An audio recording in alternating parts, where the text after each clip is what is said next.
Buenas tardes. Buenas tardes, Padre. Estamos iniciando hoy el primer día de la novena en honor a San José, patrono universal de la Iglesia. ¿Por qué la celebramos aquí en esta basílica? Porque estamos en el año jubilar de San José. Nos encomendamos a su intercesión. Un hombre, el hombre del silencio, el hombre que sintonizó siempre con la voluntad de Dios, escuchó sus mandatos y los cumplió. Hay que aprender de él a escuchar a Dios en cada momento de la vida, en cada circunstancia.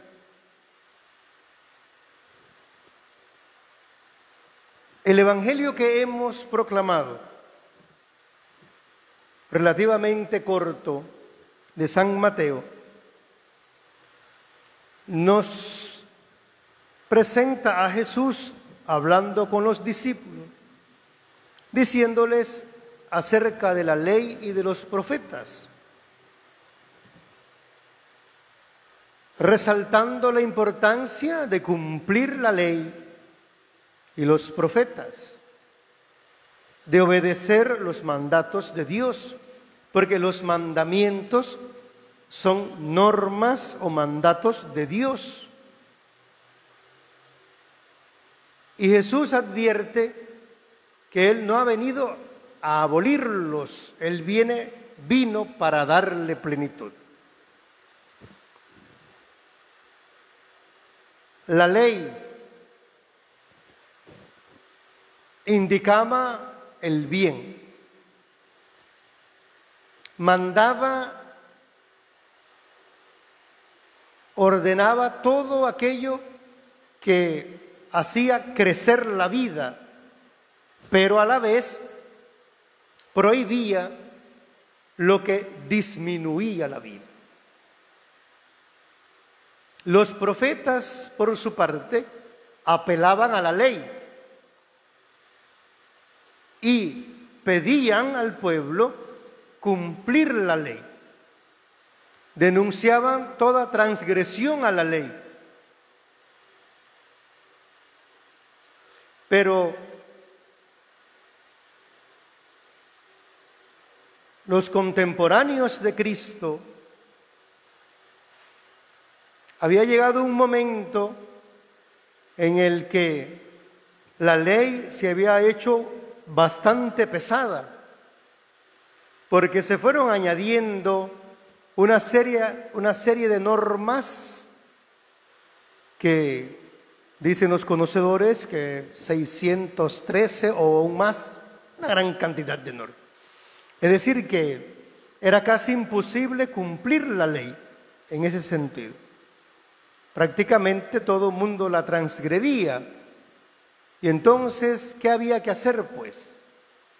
Esto generó una cierta confusión.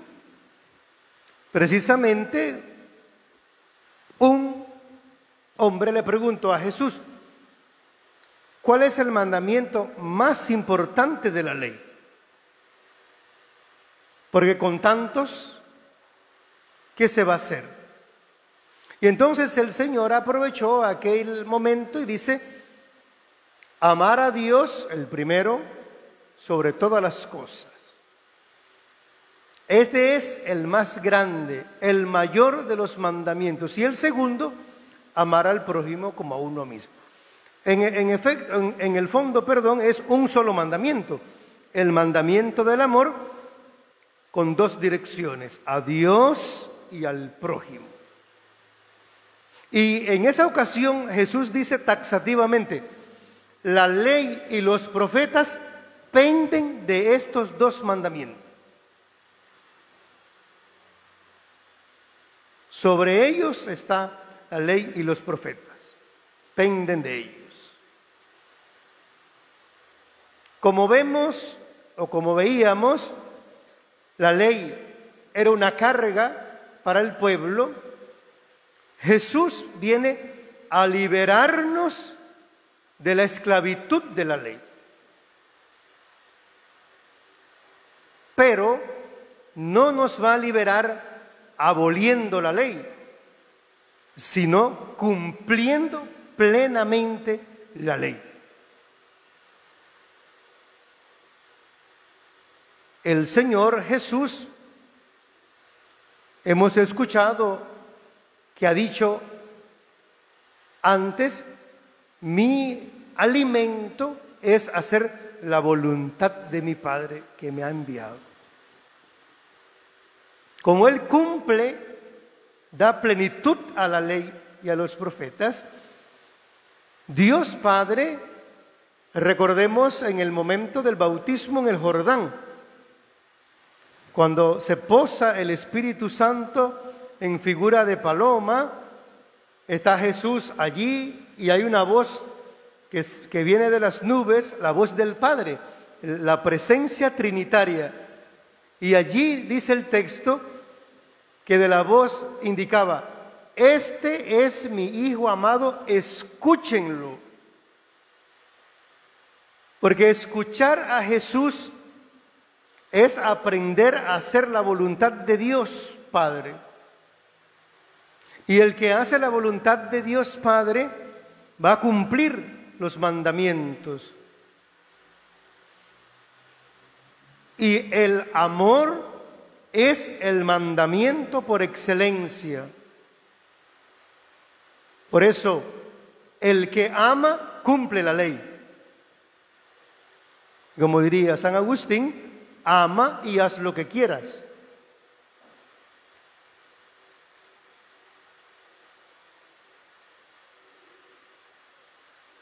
Pidámosle a San José en este primer día de la novena que podamos descubrir cómo Jesús lleva a la comunidad discipular y quiere también que nosotros lo entendamos a pasar de un mero cumplir la ley para ir al sentido original de la ley, al espíritu original de la ley. Y su espíritu precisamente es el amor. El Señor nos ha creado para amar, para hacer presente su amor aquí y ahora. Que cada momento de nuestra vida lo vivamos amando, sirviendo, profundizando ese acto interior, el acto del corazón, más que quedarnos con la exterioridad de las cosas, que no son malas, pero que más importante es el interior, el corazón, porque el Señor conoce lo que hay en nuestro corazón. Y las apariencias que vemos a veces nos pueden engañar o engañamos a otros, pero a Dios no, porque Dios conoce nuestro interior. Habidas cuentas, somos obra de sus manos. Él nos ha modelado. ¿Qué hay en nosotros? ¿Qué hay en el hombre? ¿Qué hay en la mujer que Dios desconozca? Si somos obras de las manos de Dios. Al Señor que vive todo honor, poder y gloria por los siglos de los siglos.